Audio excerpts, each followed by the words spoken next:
spill the theories to spill some theories. So everyone, are you ready for yet another theory spill?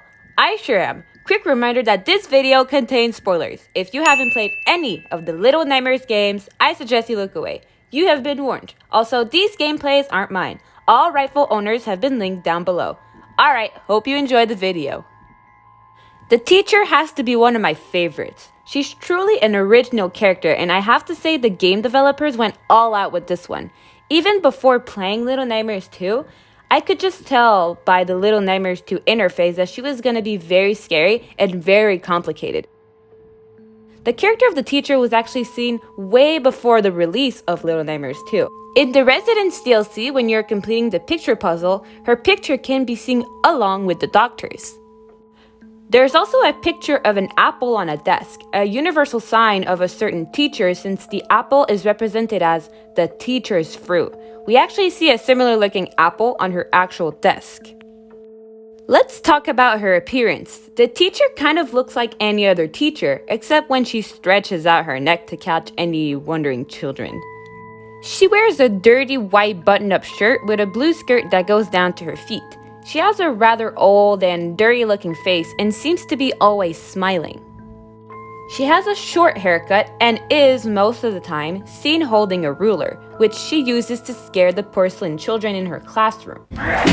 Obviously, like I stated, her neck has the unnatural ability to stretch out to catch mono and wander through the vents.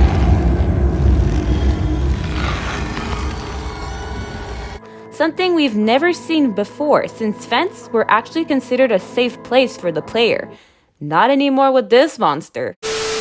The teacher's original name was actually the sadistic teacher. Sadistic meaning deriving pleasure from inflicting pain, suffering, or humiliation to others.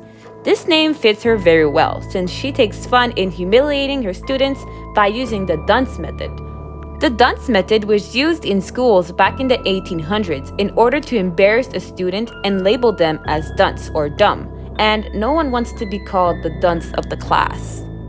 When wandering in the school, there's a room with a bunch of dunce hats on shelves. When looking a little deeper, we can see a few pictures of students with dunce hats and even one of the teacher with a drawn-on hat. Not only this, she is seen beating an unknown child with her ruler. The child most likely being a real child and not a porcelain one, since the child is actually reacting. Something else that is interesting about the teacher is that when we are escaping her, we do not kill her. Just like the twin chefs from Little Nightmares 1 and the butler from Very Little Nightmares, we do not end up killing her. Like we did with the janitor, the lady, the doctor, the hunter, some guests, the pretender, and some others. A lot of people have made links with the teacher and a Japanese folklore called, hope I'm pronouncing it okay, Yokai. Following the web's description, Yokai are a wide category of monsters, ghosts, and other supernatural beings of Japanese myth. They are as diverse as Japan's rhetorical imagination and could be fearsome or tame, powerful or weak, villainous or good. Most well-known yokai are stock characters who show up in countless old myths. I would say that the main reason as to why people have made this link is because of the similar neck stretching. Looking at pictures of yokai and the teacher, they look very similar. Could the teacher be a symbol of Japanese folklore? This wouldn't be such of a surprise since there are several other clues and hints of Japanese folklore in Little Nightmares and in Little Nightmares 2. Here's an interesting little thought that I had, and I'm just sliding it in this video. I'm sure you're aware of the mobile Little Nightmares game called Very Little Nightmares. In this game, there's an important painting that leads to loads of possibilities. Maybe more than halfway through the game, there is a painting of the pretender standing in the middle of two adults, who I assume to be her parents or guardians. The gentleman closely resembles a character we all know, the Hanging Man or maybe even Thin Man. The lady standing on the other side closely resembles, you guessed it, the teacher. Their resemblances are almost too good, especially the shoes. If this person isn't the teacher, I would be very surprised. But what could this mean? Has the pretender been one of the teacher's students in the Pale City before leaving and is now ruling the nest? Who knows? Last point I would like to make is one that people have been commenting over and over again in the comment section. I'm assuming a few people would like me to talk about it, so there it is. A lot of us have been thinking that the teacher is in reality an older version of the Pigtails girl. I know I've made a video all about the Pigtails girl, and I'm surprised I didn't even mention once that she could be the teacher.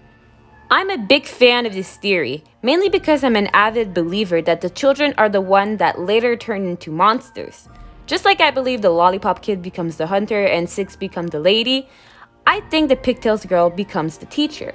Something that points this to me is that they both use tally marks. To some people, this might seem a little bit far-fetched, because a few others use tally marks, but I believe these two use tally marks to indicate the same thing. Six used tally marks to indicate time, so did the mystery kid that was locked in this room in the school. I think the Pigtails girl used the tally marks to indicate a number of something, and that something is very possibly the spoons she was using to dig herself out. As for the teacher, I'm not really sure. What if it's the number of kids she's killed or hurt? Yikes, that's morbid. The last thing that hints them being the same person is her ability to stretch her neck. Maybe the Pigtails girl got experimented on by the doctor, and maybe this same experiment is the source of her neck stretching. But who knows at this point? But what do you think? Once again, this is purely based on what I believe and what I researched. You always have room to decide what you believe is true and what isn't. If you enjoyed, please like and subscribe and comment on some of your theories. Take care, and I'll see you guys soon for more theory spills.